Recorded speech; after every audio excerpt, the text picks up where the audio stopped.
말씀하신 27절과 28절 말씀을 가지고 말씀을 전하고, 그리고 29절과 30절 말씀 가지고 말씀을 전하도록 하겠습니다. 두 부분으로 나누어서 전하겠습니다. 첫 번째로는 바리새인들과 서기관들이 간음에 대해서 해석한 것과 예수님께서 간음에 대해서 해석한 것의 차이를 말씀하고 있습니다.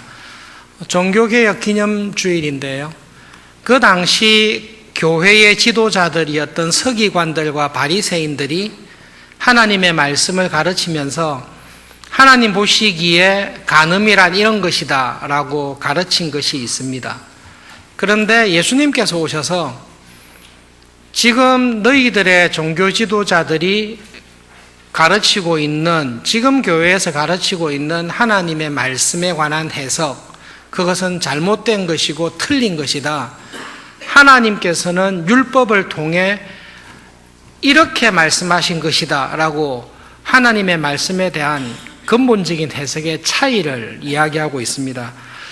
서기관들과 바리새인들은 간음하지 말라라는 그 말씀을 생각할 때에 하나님께서 율법에서 금하신 것은 행동이다, 간음을 하는 행동을 금하셨다라고 해석을 했습니다. 하나님의 말씀을, 율법을 어겼느냐 지켰느냐를 결정하는 판단의 기준은 우리의 행동입니다. 그래서 이렇게 해석을 했습니다. 실제로 간음하는 행동을 하지 않으면 그 사람은 의로운 사람이다 라고 이야기를 한 것입니다. 마음의 생각이 중요한 게 아니라 실제로 어떤 행동을 했는가가 중요합니다. 그리고 이런 서기관들과 바리새인들의 가르침 속에는 하나님의 법에 대한 전제가 있습니다. 구약의 모든 법은 시민법으로 주셨습니다. 하나님께서 지킬 수 있는 법, 그리고 지켜야 하는 법을 주셨다라는 것이 기본적인 전제입니다. 지키지도 못할 것을 법으로 내시고 지킬 능력도 없는 것을 지키라고 이야기하실 하나님이 아니다. 하나님께서 주신 모든 법은 우리가 지켜야 하고 지킬 수 있는 것을 요구하신다라고 해석을 한 것입니다. 그 결과 간음하지 말라라고 했을 때 하나님께서 요구한 것은 간음하는 행동을 하지 않는 것이다. 거기에 대해서 예수님께서 해석하신 것은 하나님께서 간음하지 말라라고 명령하셨을 때 행동뿐만 아니라 마음도 순결하고 깨끗해야 된다라고 말씀하셨습니다. 실제적으로 간음하는 행위를 하지 않았다 할지라도 마음속에 음욕을 품고 있는 것, 그것이 죄고, 마음속에 음욕을 품고 있는 것 자체가 하나님 보시기에 이미 7계명을 깨뜨린 것이다. 그것이 예수님의 해석입니다. 당연할 것 같지만 여러분 구체적인 케이스를 놓고 보시면 이게 현저하게 차이가 나게 되어 있습니다. 창세기 39장에 있는 사건을 함께 보시겠습니다. 구약 성경 60페이지쯤에 가시면 창세기 39장 7절부터 10절에 있는 말씀을 한 절씩 교독하겠습니다. 창세기 39장 7절부터 10절까지 한 절씩 교독하겠습니다. 그 후에 그의 주인의 아내가 요셉에게 눈짓하다가 동침하기를 청하니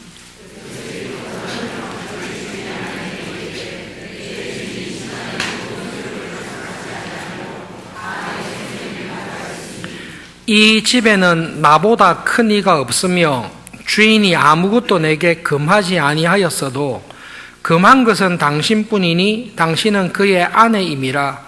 그런즉 내가 어찌 이 큰 악을 행하여 하나님께 죄를 지으리이까.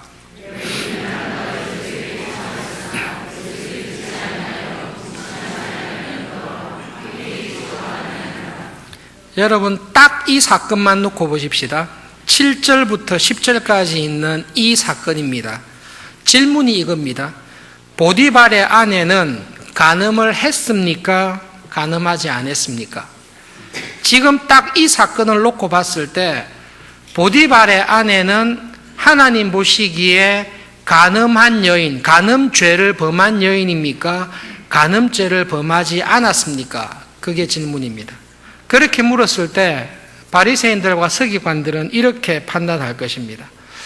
보디발의 아내가 실제로 요셉과 성관계를 가졌습니까? 그것이 판단의 기준입니다. 보디발의 아내가 지금 실제로 요셉과 성관계를 가졌습니까? 실제로 요셉과 성관계를 가지지 않았습니다. 이 이후에도 요셉으로 인해서 성관계를 가지지 않습니다. 그러므로 보디발의 아내는 요셉과 실제적인 성관계를 가지지 않았기 때문에 간음하지 않았습니다. 보디발의 아내가 요셉에 대해 음욕을 품은 것은 사실입니다. 눈짓하다가 이거는 이렇게 윙크한 이상으로 이렇게 저 요셉 멋있고 아름다운 용모가 빼어나고 아름다웠다라고 6절에 기록되어 있는데요. 참 용모가 빼어나고 젊고 아름다운 요셉을 보고 저 요셉과 함께 자고 싶다, 성관계를 가지고 싶다라는 마음은 먹고 그 마음을 이루기 위해서 여러 번 유혹하고 시도는 하지만 보디발의 아내는 요셉과 성관계를 가지지 않았습니다. 바리새인들과 서기관들은 이렇게 이야기합니다. 사실 그런 마음을 안 가지는 사람 어디 있습니까? 다 있습니다. 그러나 하나님께서 중요하게 보시는 것은 우리의 행동입니다. 결국 보디발의 아내는 요셉과 성관계를 가지지 않았습니다. 그러므로 요셉은 보디발의 아내는 7계명을 깨뜨리지 않았습니다. 보디발의 아내는 7계명을 볼 때에 죄인이 아니라 의롭다고 봐야 됩니다. 이것이 바리새인들과 서기관들이 하나님의 법을 해석한 것입니다. 이 기준으로 놓고 볼 때는 하나님 보시기에 의로운 사람들이 많이 있습니다.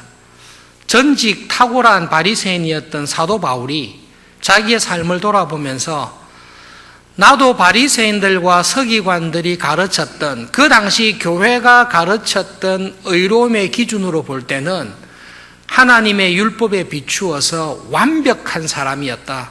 나는 완전한 의로운 사람이었다. 자부할 정도로 의로운 사람들이 많이 있습니다. 결국 바리새인과 서기관들, 그 당시 교회의 영적 지도자들은 보디발의 아내는 무죄하다, 의인이다, 하나님의 법을 깨뜨리지 않았다 판결할 것입니다. 똑같은 사건을 예수님에게 가져가서 예수님, 보디발의 아내는 간음한 죄를 범했습니까? 안 범했습니까? 물었을 때 예수님께서는 보디발의 아내가 요셉을 보고 마음의 음욕을 품었느냐? 예, 이 여자는 오랫동안 품고 있었습니다. 그렇다면 예수님께서는 보디발의 아내가 요셉과 직접적인 성관계를 가지지 않았지만 그녀의 마음속에 요셉을 보고 음욕을 품었다면 이미 마음에 간음을 한 것이다. 그리고 보디발의 아내는 간음하지 말라라고 하신 하나님의 율법을 깨뜨린 것이고 보디발의 아내는 죄인이다. 그 죄에 대해서 분명히 책임을 져야 된다. 이미 죄를 범했고 이미 율법을 깨뜨렸고 이미 하나님의 명령, 간음하지 말라라는 명령을 무시하고 범죄한 죄인이다. 그렇게 판단하는 것이 예수님의 판결입니다. 참 멋있고 아름답고 용모가 빼어난 청년을 보았을 때에 참 멋있고 아름답고 좋구나라는 것을 느끼는 것, 그것은 죄가 아닙니다. 여러분, 우리 교회 가장 젊은 목사님이 유영진 목사님인데요. 유영진 목사님과 저를 비교할 때 누가 더 젊고 멋있고 잘생겼습니까? 그거는 바보가 아닌 이상 유영진 목사님이 더 젊고 머리숱도 많고 여러 가지로 뛰어나다라는 것은 알고 있습니다. 보면 대학생 청년들을 볼 때 나도 한때 저랬지, 참 아무 좋은 옷을 입지 않아도 화장품을 바르지 않아도 대학생 청년과 형제와 자매들을 볼 때 그 모습 자체로 젊고 멋있고 아름답고 참 좋습니다. 그런 마음을 느끼는 것은 하나님께서 주신 자연스럽고 건강한 것입니다. 저와 유영진 목사님을 비교했을 때 누가 더 젊고 멋있고 아름답습니까? 라고 할 때 저는 잘 모르겠습니다. 그렇게 하는 것은 경건한 게 아니라 무지한 것입니다. 여러분, 금욕적인 게 경건하다라고 오해를 하시는데요. 젊고 아름답고 좋은 것을 구별을 못하는 것은 정신상의 판단에 문제가 있는 것이지, 그걸 모르는 것이 신앙이 좋다라고 성경은 말하지 않습니다. 그런데 참 젊고 아름답고 좋구나, 그런 청년을, 그런 남자와 여자를 보고, 결혼한 남자인데, 내가 아내가 있고 내가 남편이 있는 사람인데, 참 젊고 아름답고 멋있는 남자와 여자를 보고 저 사람과 성관계를 가지고 싶다라고 하는 것은, 이것은 음욕입니다. 분명히 자기 남편이 있고 아내가 있어요.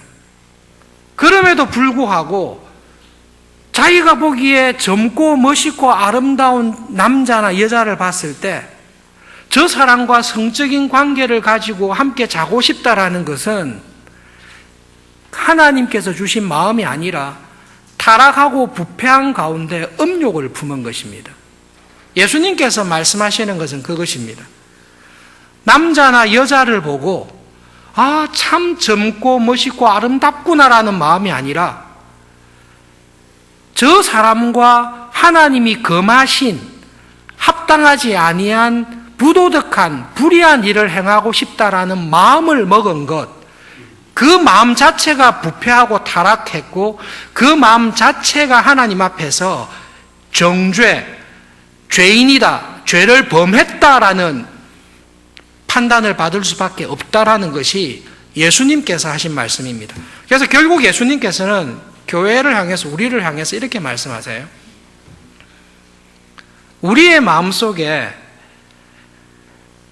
다른 사람을 보고 음욕을 품고 있는 것, 음욕을 품는 것 자체가 하나님의 법을 깨뜨렸다라는 것입니다. 죄를 범했다라는 말씀입니다. 그래서 예수님의 기준으로 볼 때는 간음을 행한 사람들이 우리 가운데 많이 있을 수 있습니다. 살인한 사람이 예수님께서 보시기에 우리 가운데 많이 있을 수 있습니다.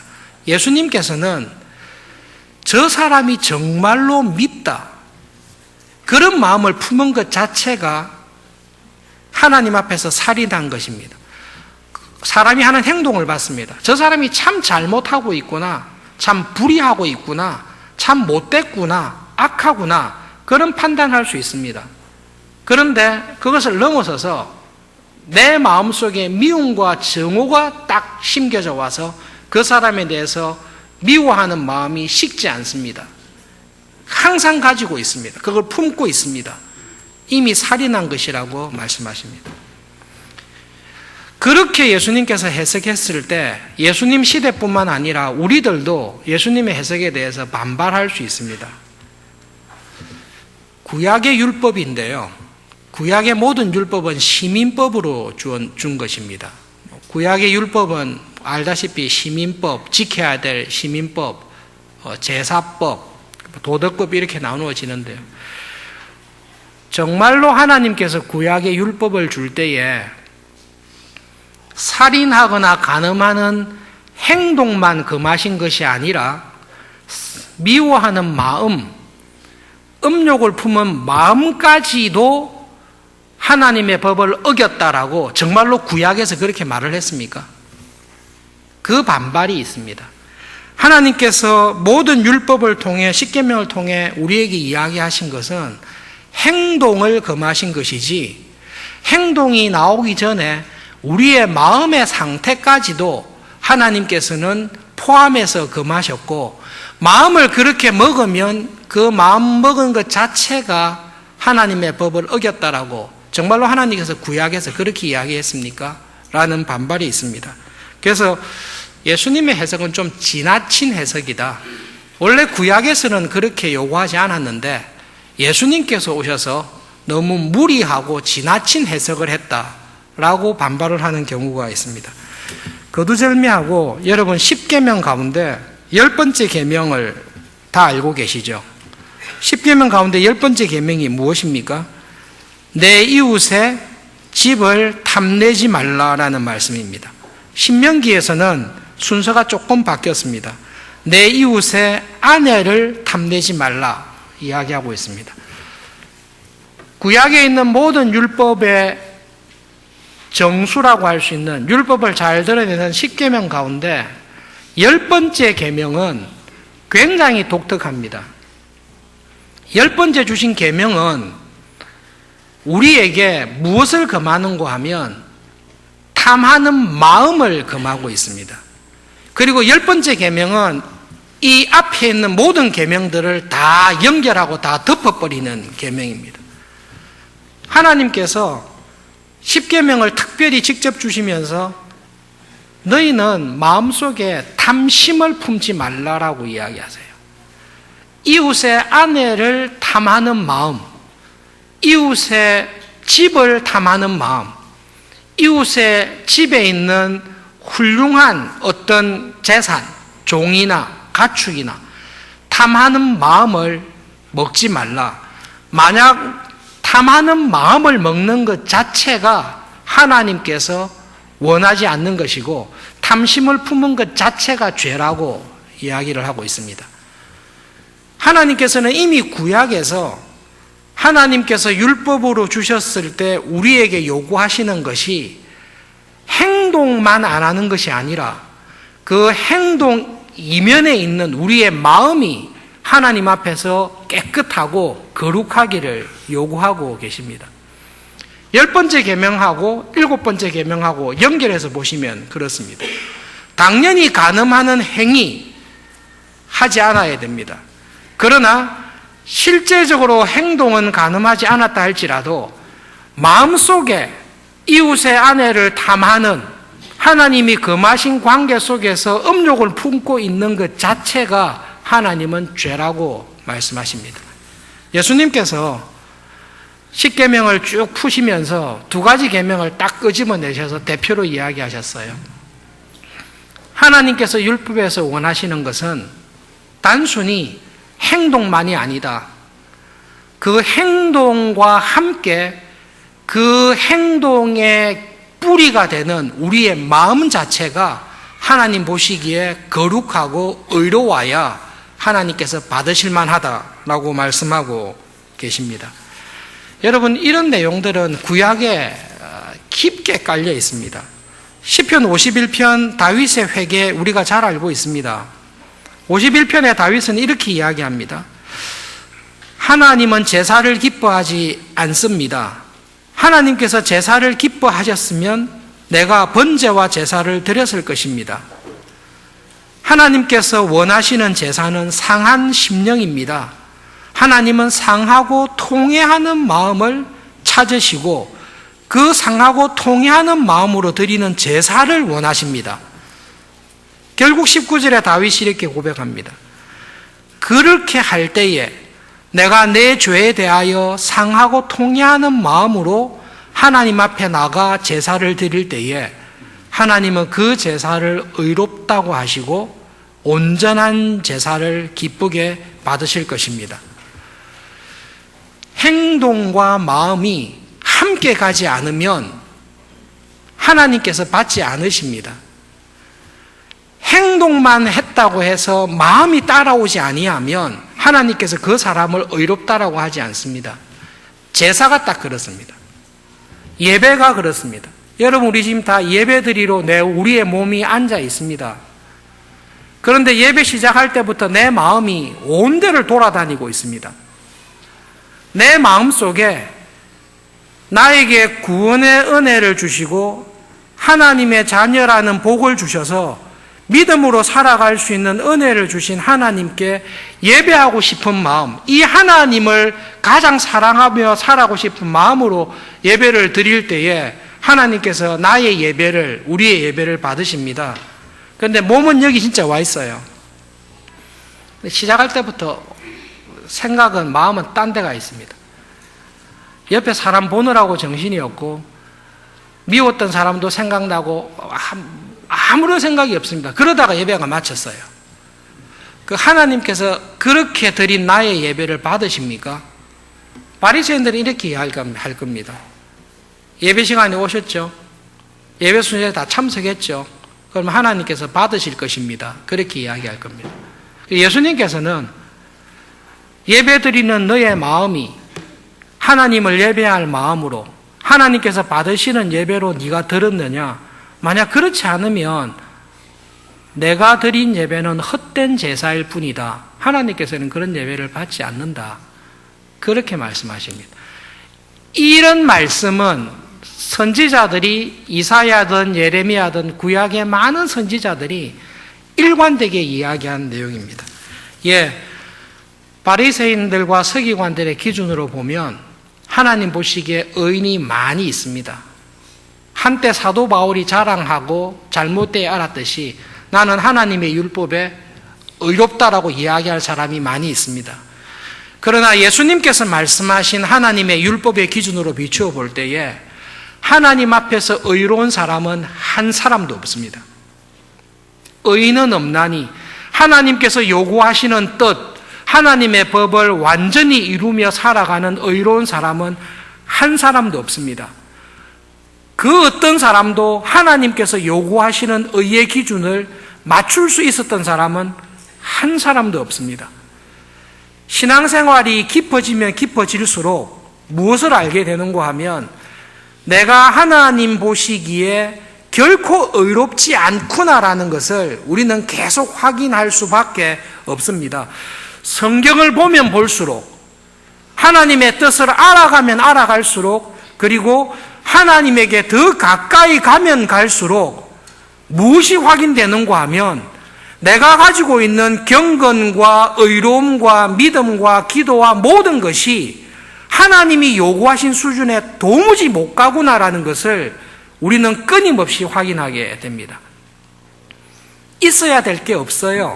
하나님께서 요구하신 게 내한테 없습니다. 내가 너무나 하나님 앞에서 가난하구나라는 것을 말하지 않아도 나의 가난함이 날마다 눈에 들어옵니다. 하나님이 요구하시는 의가 있지 않고 없기를 원하는 죄가 내 속에 있다는 것을 볼 때에 내 마음이 정말로 무너지고 애통합니다. 심령이 가난하고 그로 인하여 애통하고 하나님 나에게는 왜 하나님이 요구하시는 의로움이 없습니까? 라는 거로 인해서 의로움에 줄이고 목마른 사람이 되는 것, 이것이 하나님께서 주신 은혜이고 이 자리에 있는 사람이 팔복, 예수님께서 말씀하신 복된 자리에 있는 것입니다. 예수님께서는 교회를 향해서 하나님께서 요구하신 율법의 요구가 무엇인지 그리고 하나님의 은혜 안에 살아가는 사람이 어떤 사람으로 살아갈 것인지를 우리에게 말씀해 주십니다. 하나님의 법을 자세히 들여다보고 기도 생활, 말씀 연구, 경건한 삶을 살다 보면 우리는 딱 한 분에게 들어갈 수밖에 없습니다. 예수 그리스도의 나를 위해 죽으신 십자가의 은혜, 예수님께서 나의 모든 죄를 대신해서 죽으셨고 예수님이 가지고 있는 의로움을 나에게 덧입혀 주셨구나. 내가 입고 있는 의로움은 예수님이 가지고 있었던 의로움이시구나. 그것으로 나의 죄를 다 덮어주시구나. 그 믿음으로 하나님이 나를 의롭게 하시구나. 그 자리에 우리를 항상 인도합니다. 교회가 잘못된 말씀의 해석과 잘못된 경건과 의로움을 전할 때에 교회가 당하는 어려움이 굉장히 큽니다. 하나님께서 16세기에 마틴 루터 선생님을 비롯해서 개혁자들을 통해 교회를 개혁한 것은 하나님의 말씀을 원래의 말씀으로 회복시키고 말씀이 가르치는 거룩함과 의로움이 무엇인지를 우리에게 다시금 가르쳐 주신 것이 개혁입니다. 두 번째로 예수님께서 하신 말씀은 좀 겁나는 말씀인데요. 오른쪽 눈이 범죄하게 하면 눈을 뽑아내라. 오른쪽 손이 실족하게 하면 손을 잘라내라 라는 말씀입니다. 초대교회의 이후로 이 말씀은 교인들에게, 착한데 무지한 교인들에게 많은 해를 끼쳤던 말씀입니다. 이렇게 문자주의적인 성경 해석입니다. 문자 그대로 받아들이는 것입니다. 교회사를 보시면 경건한 교인들 가운데 실제로 자기의 신체 일부를 잘라내는 경우도 있었고, 21세기를 살아가고 지금도 실제로 자기의 눈을 잘라내는 일이 지금도 있습니다.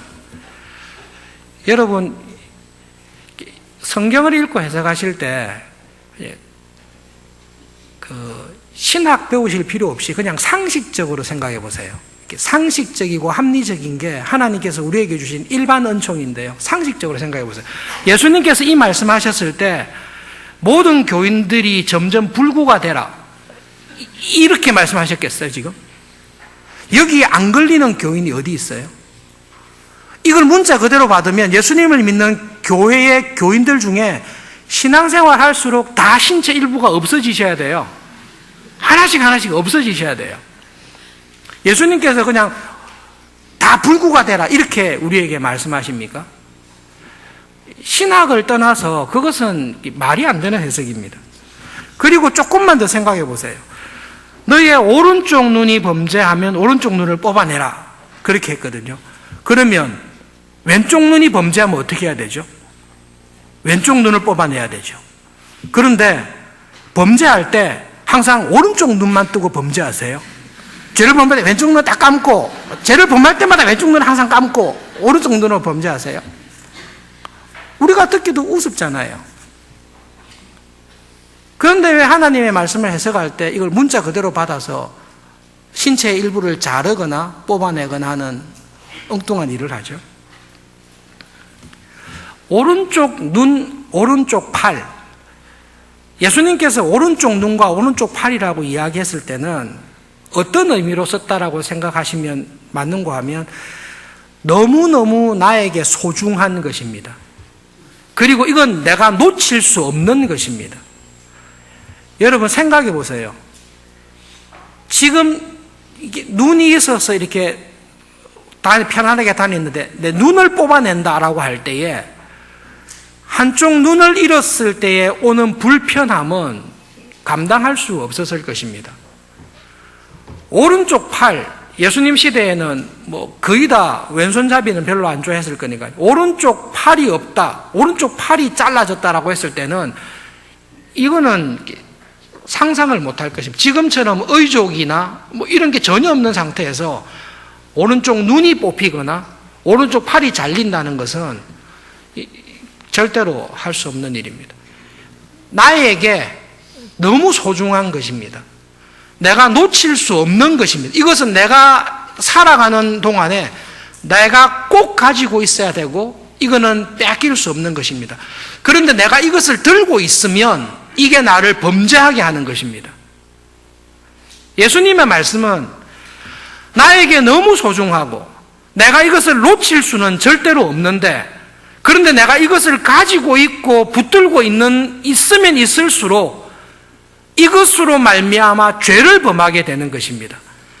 그렇다면 아무리 소중하고 놓칠 수 없는 것이라 할지라도 뽑아내고 잘라내라라는 말씀이에요. 예수님께서 이 말씀을 통해 하시는 것은 죄에 대해서 단호한 태도를 가지라고 우리에게 말씀하십니다. 나를 돌아봤습니다. 내 생활을 가만히 돌아보니 나로 하여금 항상 범죄하게 하는 어떤 게 있습니다. 그런데 이것을 포기하려고 하니 너무 내한테 소중한 게 되었어요. 이것을 잘라내려고 하니 이것은 놓칠 수가 없는 것이 됐습니다.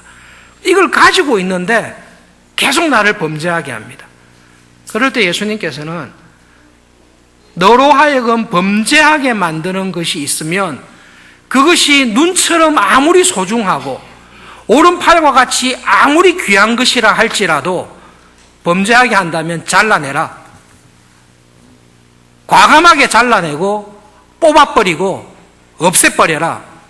그것이 예수님께서 이 말씀을 통해 우리에게 주시는 것입니다. 죄에 대한 단호함입니다. 우리는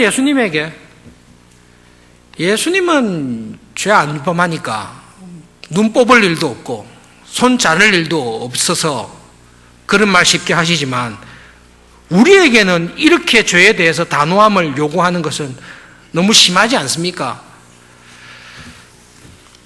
죄에 대해서 눈과 팔을 베어내는 이런 단호함을 취해라고 하셨을 때, 하나님께서는 본인이 죄에 대해 단호함을 우리에게 먼저 모범으로 보여주셨습니다.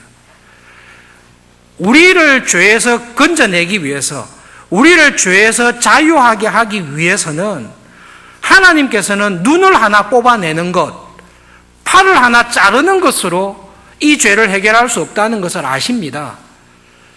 하나님께서는 이 죄에서 우리를 건져내시기 위해서 눈이나 손이나 발이 아니라 자기의 유일한 아들을 죽이는 길밖에 없다라는 일이 벌어졌을 때, 단호하게 자기의 아들을 십자가에 내어 죽이는 한이 있어도, 그 생명을 내어놓는 한이 있어도 죄에 대해서 단호한 태도를 취하시고 우리를 건져내신 것입니다.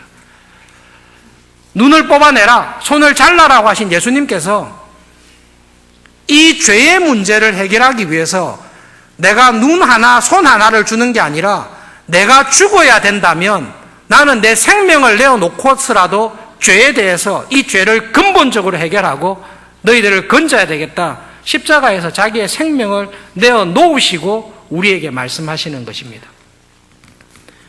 죄에 대해서는 단호하셔야 됩니다. 최근에 미국에 있는 그 교회의, 개혁교회의 교인 여자분인데요, 어머니인 것 같아요. 그걸 쓰신 것이 번역돼서 봤습니다. 제목이 이거예요. 우리의 믿음의 자녀들을 음란물에서 어떻게 보호해야 될까? 그러면서 미국 안에서 통계 조사된 것을 쭉 이야기했습니다. 그분이 통계된 것을 가지고 이야기했을 때 이거예요. 여러분의 자녀가 음란물을 인터넷을 통해서 접촉하고 그것을 보기 시작할 때가 언제입니까? 12세, 13세 전후입니다. 그래서 이렇게 이야기했어요. 여러분 집에 인터넷이 있고, 여러분의 자녀가 12, 3살 정도 됐고, 여러분의 자녀가 집에 혼자 인터넷을 쓰도록 했다면, 여러분은 여러분의 자녀가 인터넷을 통해 음란물을 봤을 것이 확실하다고 생각하시면 맞습니다. 12살, 3살 되면 초등학교, 고학년, 중학생일 텐데요. 부모가 볼 때 우리 애는 아는 것도 없고 교회생활 열심히 하고 경건하니까 인터넷에서 음란물은 전혀 안 볼 거야. 그렇지 않습니다. 거의 확실하게 보셨다라고 보는 게 지금 현상입니다. 그것을 계속 보면 볼수록 마음에 음욕이 자라게 되어 있습니다. 육체의 정욕은 피하는 게, 음란한 마음이 일어날 때는 이게 근원에서부터 잘라버리는 게 이기는 길입니다. 내가 술만 마시면 실수를 합니다. 내 습관을 알고 있어요. 술만 마시면 내가 필름이 끊기고, 술만 마시면 하나님의 자녀다운 모습이 아니라 참 안 좋은 모습을 보인다는 걸 알고 있습니다. 도박을 하면 이것이 나에게 엄청난 피해를 줄 거라는 것을 알고 있습니다. 운동 중에서는 야구를 좋아합니다. 이제는 보는 걸 좀 좋아합니다. 곧 코리안 시리즈가 있습니다. 참 유명한 코리안 시리즈에 진출한 팀인데요. 그 팀에 참 중요한 선수들이 도박에 연루되어서 아마 출전을 못하게 된다라는 기사가 최근에 있었습니다. 내가 이 도박에 계속 빠져 있으면 이 도박이 결국은 이때까지 내가 온 힘을 다 기울여서 쌓아왔던 야구 선수로서의 커리어를, 나의 명예를, 나의 인생을 완전히 망쳐버리고 파멸시킬 수도 있다라는 것을 알고 있을 것입니다. 그런데 도박을 끊지를 못했을 것입니다. 잘라내셔야 됩니다. 죄에 대해서는 내가 생각했을 때, 이것이 나로 하여금 끊임없이 하나님 앞에서 죄를 범하게 하는 것이구나. 그것이 뭔가라고 봤더니 내 마음속에 있는 음욕이고, 내 마음속에 있는 미움이고, 내 마음속에 있는 거룩하지 못한 타락하고 부패한 마음입니다. 그렇다면 여러분, 그것은 반드시 뿌리에서부터 잘라내셔야 됩니다. 왜냐하면 이것이 너무 소중하고 이것을 포기할 수는 없어서 눈을 파내지 않고 손을 잘라내지 않고 그 눈을 가지고 계속 죄를 범하고 그 손을 가지고 계속 죄를 범하는데도 이것을 가지고 있습니다. 이것을 계속 가지고 있는 사람은 반드시 지옥불에 던져질 것이다. 예수님께서 엄중하게 경고하시는 내용입니다. 예수님께서 우리들에게 너의 마음속에 항상 음욕이 있구나. 너의 마음속에 항상 시기와 미움이 있구나. 너가 그것을 수십 년간 가지고 왔구나. 내 보혈의 피로 다 덮어줄게. 그런 마음이 있어도 다 천국 간다. 예수님께서 그렇게 말씀하지 않습니다. 예수님의 십자가의 보혈의 은혜를 받고 우리 안에 내주하시는 성령 하나님의 은혜를 믿고 성령님의 인도하심과 감화와 감동 속에 살아가는 사람은 내 마음속에 있는 음욕과 미움과 시기와 하나님의 자녀답지 아니한 마음들이 점점 세력을 잃어버리게 되어 있습니다. 우리가 불렀던 찬송대로 내 힘만 의지할 때는 패할 수밖에 없습니다. 내가 알고 있습니다. 이 싸움을 내가 수십 년간 해왔다는 거 알고 있습니다. 번번이 패했다는 것 알고 있습니다. 그래서 내 힘만 의지해야 할 때는 이 미움을, 이 음란한 마음을, 이 잘못된 습관을 내가 이길 수 없다는 것 알 수 있습니다. 그럴 때 힘 있는 장수가 나와서 나를 대신하여 싸워주십니다. 내 힘으로 이길 수 없는 이 죄의 원인과 세력을 이길 수 있도록 나를 위해 싸워주시는 분이 계시는데 그분이 내 안에 내주하시는 예수님이고 내 안에 내주하시는 예수님의 영이신 성령님을 통해서 우리는 이 싸움을 반드시 이길 수 있습니다. 내가 이 싸움을 이길 수 없다는 것은 나도 압니다. 그러나 내 안에 계시는 성령님께서는 죄의 뿌리가 되는 이 죄의 악한 습관들을 바꾸고 잘라낼 수 있는 힘이 있다는 것을 우리는 분명히 믿고 알고 있습니다. 성령님께서는 죄를 반드시 이깁니다. 빛이 있으면 어둠이 사라지듯이 성령님이 내 안에 내주하실 때 아무리 오래되고 묵은 죄라 할지라도 성령님께서는 간단하게 뽑아내십니다. 성령님이 내 안에 내주하시고 나와 함께 하시는데 어두움이 물러가지 않고 죄의 습관들, 악한 습관들이 내한테 계속 있습니다. 그것은 내가 성령님을 거스리고 있기 때문에 그렇습니다. 내 안에 어두움을 몰아내시고 내 안에 죄를 범하는 것들을 다 없애려고 하시는 성령님을 내가 계속 거스리고 있는 것입니다. 내가 성령님을 거스리고 있으면 성령님께서 내 안에서 그런 역사를 안 하시는 게 아니라 못 하십니다.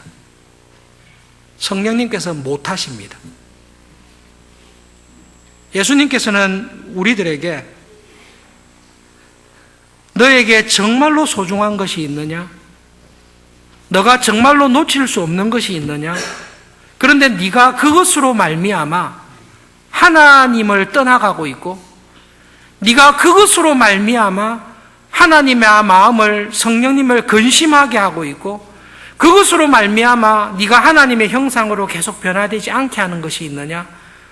아무리 소중하고 놓치기 어려운 것이라 할지라도 잘라내라.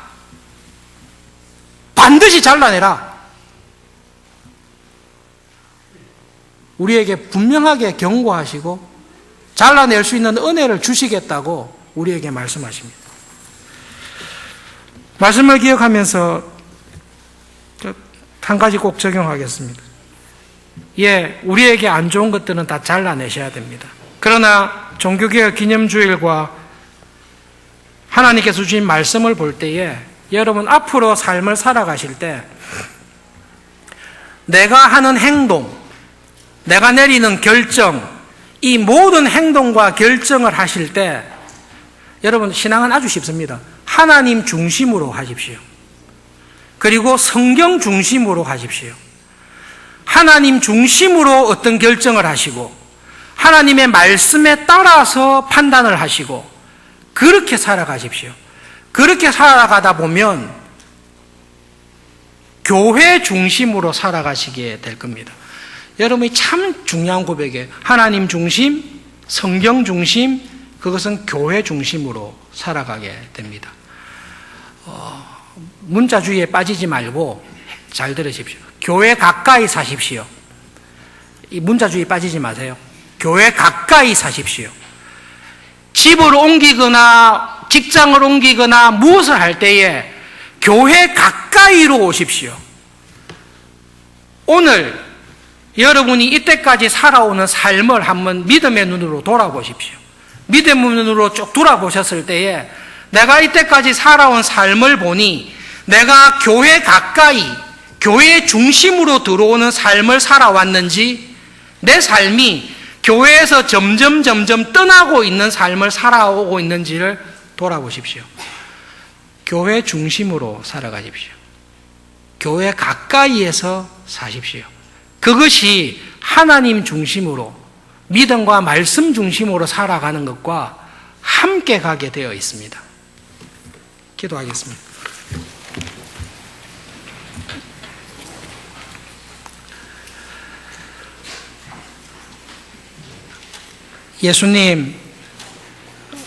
예수님께서 내 눈이 범죄하거든 뽑아내고 내 팔이 범죄하거든 잘라내라고 말씀하셨을 때에 예수님께서는 우리들이 불구자가 되기를 원하신 것이 아니라 우리 속에 있는 죄의 원인들과 뿌리들을 제거하심으로 말미암아 우리를 온전한 하나님의 자녀로 하나님의 형상을 닮아가는 자로 부르시는 것을 기억하며 감사합니다. 하나님, 이 말씀을 우리 마음에 새기고 하나님 앞에 예배 드리러 나오는 이 시간이 길어질수록 우리 속에 하나님의 형상이 온전하게 회복되는 기쁨을 주시기를 기도합니다. 우리 안에 있었던 어두움들이, 오랫동안 있었던 쓴뿌리와 같은 것들이 성령님으로 말미암아 뿌리채 뽑혀 나가며 죄악된 악한 습관들이 그 세력과 힘을 잃어버리는 구원의 기쁨을 예배 때마다 하나님 더해 주시기를 기도합니다. 하나님, 우리가 이 땅에서 살아가는 날이 길어질수록 우리 안에 하나님의 형상, 예수님의 형상이 온전하게 이루어지는 것을 확인하며 기쁨으로 감사하며 살아가는 하루하루가 되도록 구원의 기쁨이, 즐거움이 있는 우리의 삶이 되도록 축복해 주십시오. 예수님의 이름으로 기도합니다. 아멘.